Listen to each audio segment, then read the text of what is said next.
நான் இருக்கேன், நீ பயப்படாம ஆட்சி செய்யலாம். விஜய்க்கு உதவும் மு.க. ஸ்டாலின். இதற்கும் எல்லா விஷயத்திலும் காரணம் இருக்கு. விஜய் ஆட்சிக்கு வந்ததிலிருந்து அவர் சிறு தவறும் செய்யக்கூடாது என்பதில் மிகுந்த கவனத்துடன் செயல்பட்டு வருபவர் ஒருவர் இருக்கின்றார். இப்போது அவர் விஜய்க்கு சிறந்த அரசியல் ஆலோசகராகவும் மாறியுள்ளார் என்றால் அது முன்னாள் முதல்வர் ஸ்டாலின் தான் என்று திமுகவினர் கூறுகின்றனர். அத்துடன் தவிக தப்பு பண்ணட்டு விடுங்க, அவங்க மக்கள் மத்தியில் எக்ஸ்போஸ் ஆயிடுவாங்க. ஸ்டாலினோட ஒவ்வொரு நடவடிக்கையும் விஜய் உஷாரா வைக்கிறதுக்காக ஆதங்கப்படுறாரு. அதுக்காக ஸ்டாலினுக்கு எதிராகவே மீம்ஸ் போடுறாங்க தவிகவினர். தமிழ் புதல்வன் திட்டம் தொடர்பாக முதல் நாள் திமுக தலைவர் ஸ்டாலின் விமர்சிக்கின்றார். மறுநாளே அக்கவுண்டில் பணம் விழுகின்றது. அடுத்ததாக மகளிர் உரிமை தொகை மே 15ஆம் தேதிக்குள் போட வேண்டும் என்று ஸ்டாலின் ட்விட்டரில் கேள்வி எழுப்புகின்றார். மறுநாளே மகளிர் உரிமை தொகை 1000 ரூபாய் வங்கி கணக்குகளில் போடப்பட்டது. முன்னதாக ஜோஷியர் பண்டிட் அரசு பணியில், அதுவும் முதல்வர் விஜய்க்கு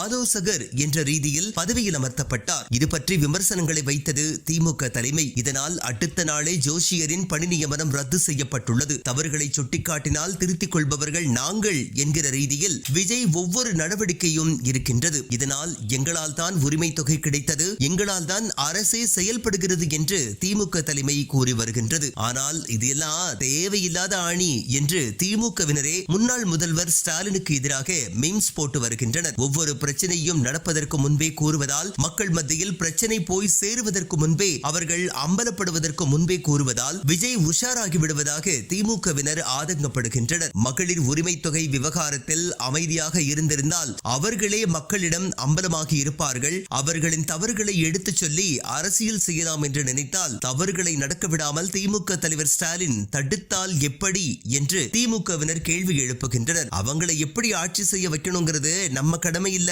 அவங்க ஆட்சியில என்னென்ன கொடுமை நடக்குங்கிறத மக்கள் கிட்ட எடுத்து சொல்றதா நம்ம கடமை. சொன்னா புரிஞ்சுக்கோங்க ஐயா என்று திமுக உடன்பிறப்புகள் அங்கலாய்த்து வருகின்றனர்.